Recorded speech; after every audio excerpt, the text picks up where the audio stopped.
Hello and welcome. Thank you so much once again for tuning in and for watching. A very warm welcome to you as Influencers of Times continues to go in search of more forgotten worlds and abandoned places and from our diminishing worlds. So thank you so much for watching, for tuning in, and if this is your first time, a very warm welcome to you, and if this is your second time, thank you so much for coming back and for watching. So thank you. Just a couple of things before I actually describe where I am, and you'll have to forgive me if I'm a little bit out of breath. All will be revealed in a second.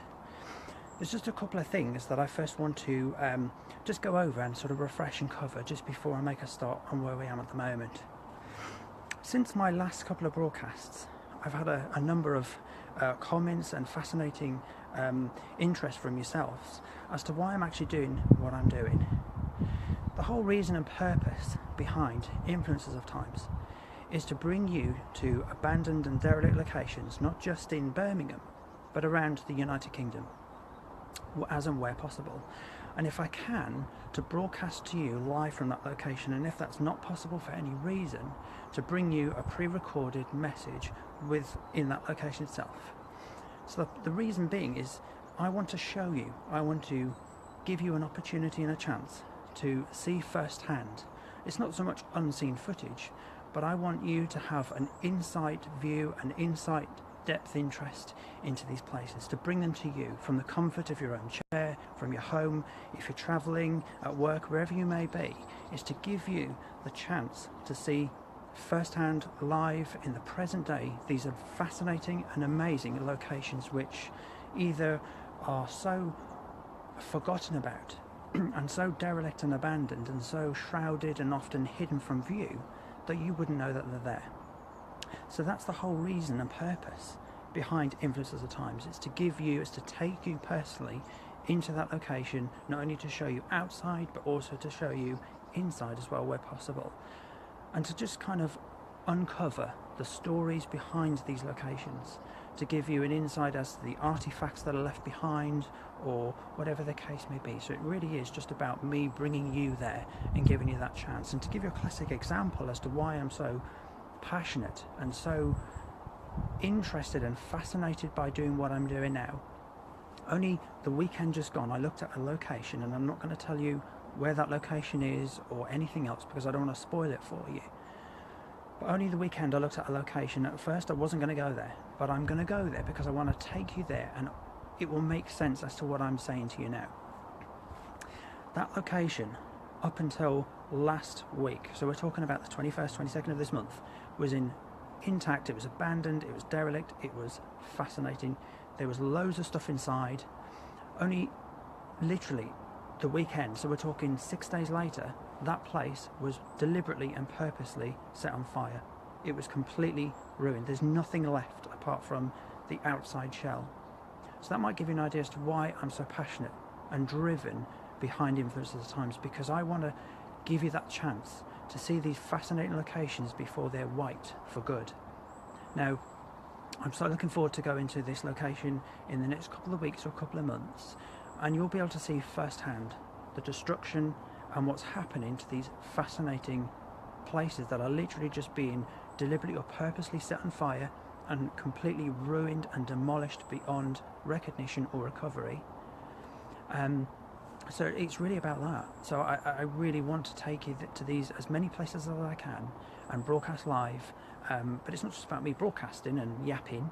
It's about me taking photographs which I can put on my website, which you can look at. And I just want to capture these fascinating places that are frozen in time, that are steeped in history, and often have the most unbelievable artifacts and stained glass windows and all the rest of it. Before they're gone, I just want to capture them in their full colour and in their entirety. And it kind of makes me think that if I'd gone to this location only 2 weeks ago, I could have had the last remaining present day photographs of that place intact as it was. But like I said, I'll take you there in a couple of weeks or over the next few months, and I'll broadcast to you live, and you can see why I'm so passionate, because there is nothing left. Like I said, I don't want to tell you where the place is because I don't want you to Google the place and find out for yourselves. I want to take you there because I think there's a difference between photography and actually taking you there live. But you can see why, hopefully it will give you an insight as to why I'm so passionate, because places like that and a number of locations that I really wanted to take you to, I can't take you to, either because they're completely demolished or abandoned, or they've been taken over for use for something completely, totally different. And so these places are very quickly becoming demolished or wiped out for good. And it's such a shame, because places like this one have got their own atmosphere and their own kind of feel. So anyway, that's the whole purpose and reason behind Influence of the Time. So once again, thank you for watching. I can see people are watching. I don't want to keep looking down, but I can see people watching. Thank you for watching, for tuning in. Hopefully you'll find this interesting. Just very, very quickly as well, something else that's been kind of people have commented about. Now, the last 2 video messages that I've done haven't been live, but they've been revisited locations that I've already been to. So the first one I went to was last week. We went to Dudley's oldest railway tunnel, and I did a pre-recorded message from inside the tunnel, and it was, I have to say, a very interesting half an hour. And if you've watched it, you'll understand what I mean. If you haven't, have a look. It's on my Facebook page. Watch it and see what you think. It was a very interesting half an hour in there, I have to say, and there are some things in there that I saw or heard that I have never experienced or felt ever anywhere. And I've certainly never ever done a video message from within a location in the darkness on my own with nothing else. So have a look anyway, but you'll know what I'm talking about if you've seen it. And the other one was Netherton Tunnel that I did last weekend, and I actually went there at night time in the dark. I just want to clarify, under no circumstances am I a paranormal investigator. I'm not a ghost hunter. I'm not looking for anything like that. In fact, there are some locations that I'd like to broadcast to you from which I've actually declined from, simply because they have myths or stories or hauntings related to that place, and I really don't want to broadcast from anywhere associated with paranormal activity or anything supernaturally. There are some things in this world that I believe that are best left alone, and I just don't want to get involved in that, and I don't want to give you guys the wrong impression. So just to clarify, if for any reason I do any more nighttime video messages, or we go into a very dark place, it's not because I'm looking for or anticipating any form or kind of paranormal activity. So I just wanted to clarify that. When I go to these locations like Dudley Tunnel, I have no idea about what's going to happen while I'm in there. However, interestingly enough, as you probably saw in my previous recordings, I had a gut feeling that I really wanted to go back there. Although I couldn't understand why, I felt drawn to go back there, and that's why. And it turned out to be a really interesting half an hour. So I just wanted to kind of clear that up a little bit. And to kind of just say that when I do recordings, when I do live broadcasts, when I do this, I don't use any special effects. I don't use any special filters. I don't use any sound effects. I don't have any cameramen with me. It's simply my tripod and my mobile phone, and that's it, and just me. So wherever I go, whether it's day or night, it's just me with you guys. And I think there's something really fascinating about raw, untampered footage. So even if you watch a pre-recorded message, it's simply been edited, and hopefully I captured, like with Dudley Tunnel, the most interesting parts. That's the only tampering, if you like, or editing that I do, and I do it myself. So everything you see, everything you hear, and if you watch those pre-recorded messages from Dudley Tunnel and Netherton Tunnel, everything is as it happened, real life. Whatever I saw, whatever I heard was real. Although what I saw could have been my imagination, I'm hoping it was. If it wasn't, I would rather just leave it as an unexplained something, and that's as far as I'm quite happy to leave it. So just to say to you that when I do these broadcasts, it's raw footage. I just think it's best, because then everything you and I see and hear is real as it happens, unpreempted, not tampered with, not coaxed, or I don't go in beforehand and rehearse these things like, now this is live, I'm not rehearsing this. Everything's live. So if anything happens, if we ever go to a location in the future and you or I see or hear something that we can't explain, it's live without question. It's unexplained, or whatever the case may be. I'm sure there's an explanation somewhere, but you get the gist. You know what I'm trying to say. Anyway, enough blabbing. Okay, so again, thank you for joining me. It's an absolute pleasure to have the opportunity to come here, and I feel so humbled, and I just feel really humbled to be able to get to these places. I have seen things and been places I never dreamed or thought I'd ever see, and certainly places I never thought even existed, let alone anything else. And it is an absolute pleasure to have your company, to have your viewings, your comments, and to kind of join me and share it with me, although I know it's not quite the same because you're not here, but hopefully I'll make it as fascinating as possible. So where are we today? Okay, something a little bit different. You can probably tell I'm outside. It's a beautiful, glorious, almost warm, sunny afternoon or evening. Sun's just going down, beautiful setting to where I am. So without further ado, I welcome you to the last remaining Pill Bunker World War II raid shelters just outside Birmingham, which is where we are right now. I'm literally just 5 or 10 minutes walk from a place called Handsworth. Handsworth is literally a few miles just out Birmingham city centre. These are not air raid shelters as they've been known as. These are pillbox bunkers, which are slightly different. And unbeknown to me, and maybe to yourselves, underneath the city of Birmingham is a maze of underground World War II air raid shelters and tunnels. Not only did they keep people safe during the bombing and the Blitz, but they also stored ammunition. So I've looked into it. I don't think I'm going to be able to get any access. I've asked permission, I've been declined. I don't think I'm going to be able to broadcast to them personally, because I don't even know where the tunnels are, and they're so discreet and hidden. I don't even know where they are, but all I know is that they're under Birmingham somewhere, and there's some way in, but as I said, I've asked permission and I've been refused that permission, so unfortunately I'm not going to be able to bring you that. However, these pillbox bunkers, there's nothing much left, and we'll have a look around in a minute, but there's really not a lot left. However, they're still fascinating.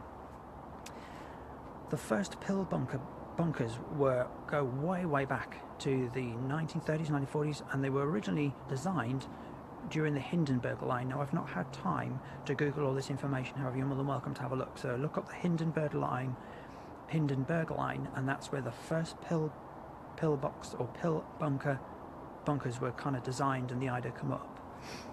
Now, indications or reports suggest that there are as many as 65,000 pillbox or pill bunkers distributed, built during World War II or just prior to World War II in the whole of the United Kingdom. At present day, there's about 3,500 to 6,500 left. So it gives you an idea of how many are no longer used. Now, very quickly, in Cambridge, if you go between Cambridge and Waterbeach and go along the River Cam, there are some hexagon-shaped bunkers or pillbox bunkers left behind. They're fascinating to have a look at. So if you live near the area, check them out, have a look. They're far more intact than these but they're still worth a look. So these are the last, as far as I know, the last remaining 1, 2, 3, about 4 left in this area. They're in pretty poor state. However, it's amazing to think that these were built in 1940, just before World War II, and to think that I'm standing where this would have been the first line of defence against the enemy. So you can imagine the enemy planes flying over. This would have been the first attack. I obviously don't know which way the planes would have come in, but this would have been the first place of attack. Or even if the planes flew beyond Birmingham this way, they would have been attacked from right here in this location. And it's just crazy. I can hear the traffic in the background, but it's really quiet up here. Really quiet. Like I said, they're in pretty poor state, but you can still get an idea. Now, most pillbox bunkers are hexagon shaped. The reason for that being is that usually they were interlinked by tunnels of some kind that kind of connected themselves to each other. However, I believe these aren't. They're not connected in any way. I can't see any tunnels or any indication of any tunnel entrances anywhere. So we've got two. We've got this here. If I stand just out of the way, you can see that little thing there. That's where ammunition would have been stored, and possibly where the soldiers would have been in there. I'm trying to get a gist of how it looks. We've got 2 entrances from either side, so I'll take you to the other side in a minute. But as you look at the 2 entrances, you can see the hinges and what's left of the wall where the doors would have been. So there would have been huge, massive metal kind of doors of some kind. I don't know if they would have been saloon kind of designed or just one door, but they would have been both in, so you would have been completely sealed. As far as I'm aware, there wouldn't have been a roof here. However, you've got the small little kind of boxes or little kind of shelter bits where people would have been. So there's like 3 behind you and 3, well, there's actually 1 left. 2 have completely demolished. But there's 3 that side. That would have been, like I said, where the ammunition would have been stored, and also where the soldiers would have been, where they would have kind of sheltered. I can see on each kind of little box, on both sides, there are hinges and a frame where a door would have been. So they could have closed off 3 little kind of box pods. And it's just like this really thick concrete, as you would imagine from a shelter, really thick concrete. And we'll go in there in a minute and have a look. But it's just crazy to think that I'm standing where in 1940, or during the Second World War, this would have been hit. Now I can't see any indication of like damage caused by bullets or anything like that, but it is fascinating. It really is fascinating to think that I'm standing where soldiers would have been, and to think that not only were soldiers here, but there would have been fear. You know, if you can kind of imagine being attacked by the enemy, and also like the sound, the sound of like ammunition and like to kind of penetrate for the enemy. In order for the enemy to penetrate any kind of pillbox bunker like this or any of the others in the UK, it would have taken considerable pounding. We're talking bullets, gunfire, and in particular grenades. And it's just fascinating to think that this could well have been just like that. All that noise and men, and like I don't know, I kind of think about injury and just the fear, you know, how they would have felt, what it would have been like crouched in those little boxes being pounded by the enemy, and there's only enough room in there for maybe about 6 or 8 people. But to think if all 6 or 8 people were frightened, just how scary it would have been in a way. So yeah, so we'll have a look around. That's kind of all the information that I know about this place. There's not really other information apart from I've done some aerial kind of research. I was going to do some aerial photography, but I've chose not to. The whole of this area is surrounded by a circular concrete road.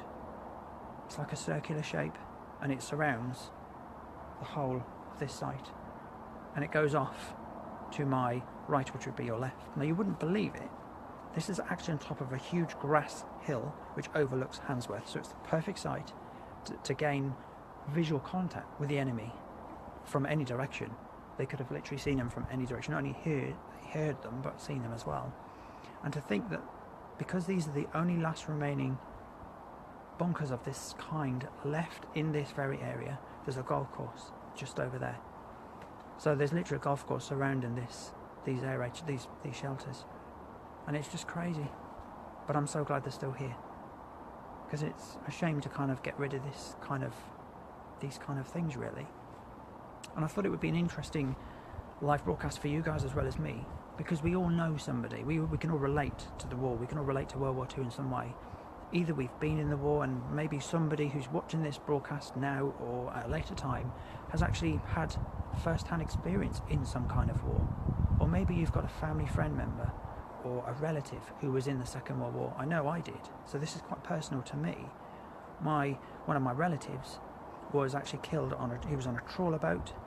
They were coming into the coast of Milford Haven, just off the Pembrokeshire coast, and they hit a water mine, an enemy mine, and it completely killed them instantly.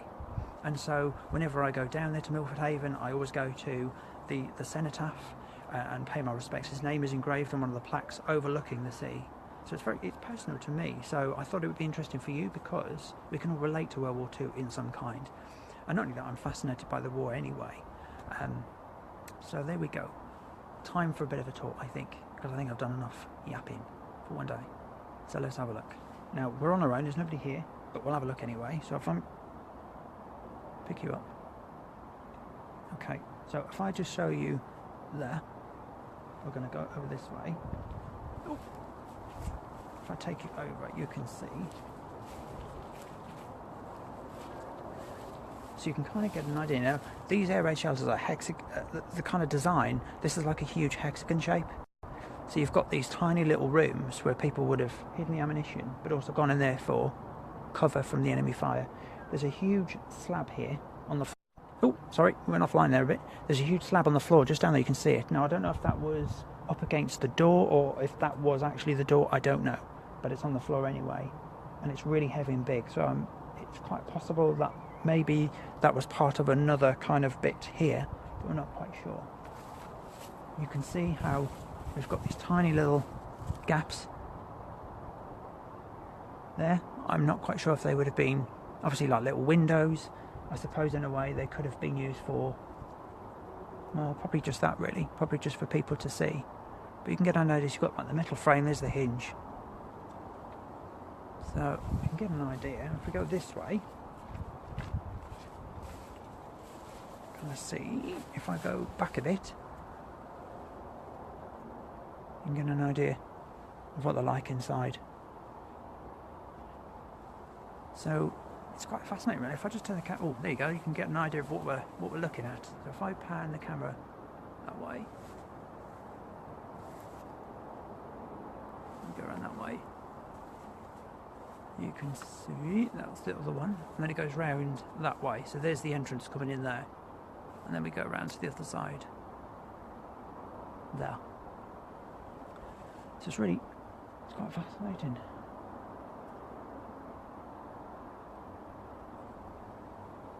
It's just so quiet.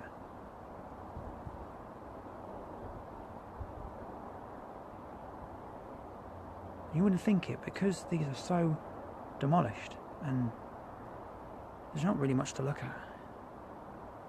I can still imagine what it must have been like during the Second World War. First line of attack. All that gunfire, and it's just crazy.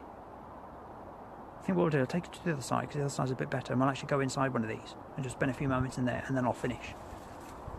Because there's not really much else I can say. And it's a little bit better condition than this one.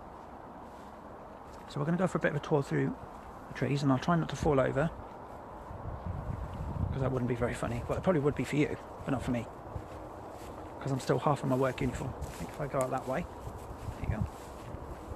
So you've got that, so you can see how it's, I don't know if you can see it, but you can kind of get an idea of kind of the shape. I don't know if I'd want to be up at night time. Don't know. I think I've had my fair share of being spooked in the dark. Oh, tree. Let's just go through this side to the other one. I'll do a bit of a walk. But it's just totally overgrown. It's just like trees. And again, it's one of those places that if you didn't know what you're looking for, you just wouldn't know. It's just literally surrounded by trees and woods and mad. Totally mad. Right, let's go this way. Ooh, through the trees. Okay, we're almost at the other one now. And again, if I tilt the camera up, it's kind of in there. Okay, let's have a look. And if I can, we'll actually stand on the top and see if you can get a view of what it overlooks. Okay, so here we am at the second one. So that's the entrance. You've got an entrance both ends. And we'll go in, have a look. So this one, we've actually got, I don't know if you can see, can you see this? Can you see the holes on those things on the floor? They're kind of like little holes. Believe it or not, that would have been where a cannon or a large ammunition gun would have been. So it would have sat right in the middle. It would have been the largest gun. It would have been some kind of cannon of some kind. And it would have been able to turn, but those would have been the holes that it would have been bolted down or connected to the ground to. And then it would have spun around and it would have literally fired at the enemy planes coming over. Mad. I keep saying that word. That's mad. Okay, let's go on one of these. Somebody's had a fire. So let's go. Okay, probably not the best one to go in, but if I can, so it gives you an idea of how tiny it is. So if I just turn it that way, so you can see the other one in the distance, just what I say, just over there. But yeah, it's so tiny. And the only reason why it's a little bit kind of crouched is because there's quite a lot of dirt in here, so I'm just kind of sitting on it. But it's just so... Do you know what, I actually feel... What's the word I'm looking for? Not oppressed, just really enclosed. You can feel it. And it's just, you know, to think that guys would have been in here, shut both doors, and it just would have been this tiny room, not even a room, just a box, and they would have been crouched in here, waiting for the gunfire to stop. I just can't imagine how they must have felt, how frightened they must have been, all sitting in here in the dark, because it doesn't matter if it's daylight or night time, it would have been dark in here. I'm sure they would have had candles and stuff, but just waiting out, and they could have been in here for hours at a time. So I'm just literally sitting where World War II soldiers would have sat and just waited. Just waiting for the enemy to go. Waiting for the gunfire to stop. And to think that when they were in here, you know, this would have got hit while they were in here, and just the noise, the deafening noise of being bombed, and or just like hearing Birmingham being bombed, but then hearing that getting louder and knowing they're coming this way. Just, it doesn't matter. I can feel it. I can just, I don't know, really sense that kind of fear. We just take it for granted, don't we? We really do. The signal went then, by the way. So, yeah, anyway. Let's go back outside. We'll go on top, and I think we'll finish, because I think you're probably bored now. But it gives you an idea anyway. But still fascinating. Oh man. I stand. We'll go over that one, and I'll give you a view of what it can see. Let's go up this way, and then we'll finish. I didn't actually think this broadcast would take so long, but there we go. Let's go up here. Ooh. There we go. Let's go up here. That's better. So that's what they look like. And if I spin around,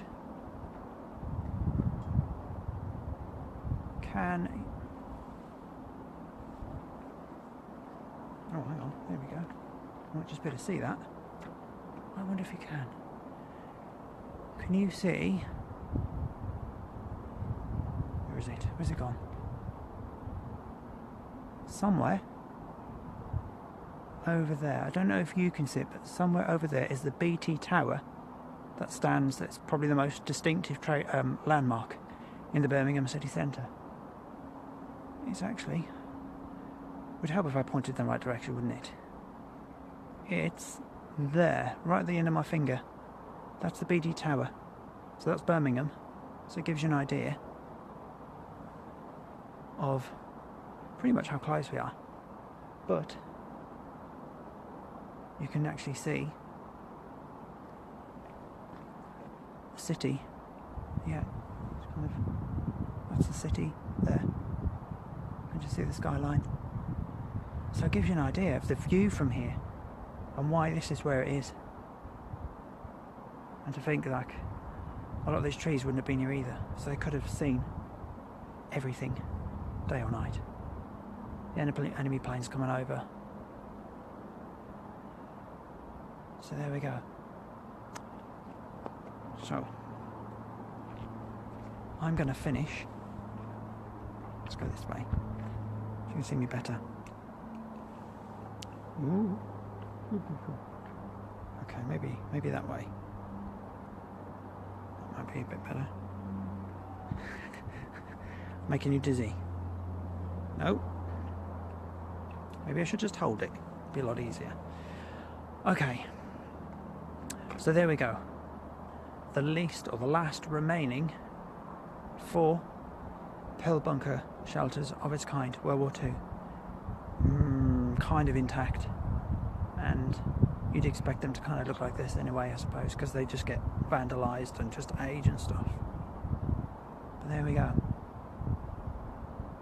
I'm glad I came here. I'm glad I was able to broadcast to you guys, and I just hope you found it interesting. So, without further ado, I'm going to finish there. Thank you so much, as always, for tuning in and for watching. It's been an absolute pleasure to have your company, and I know I've said this before, I love doing these things.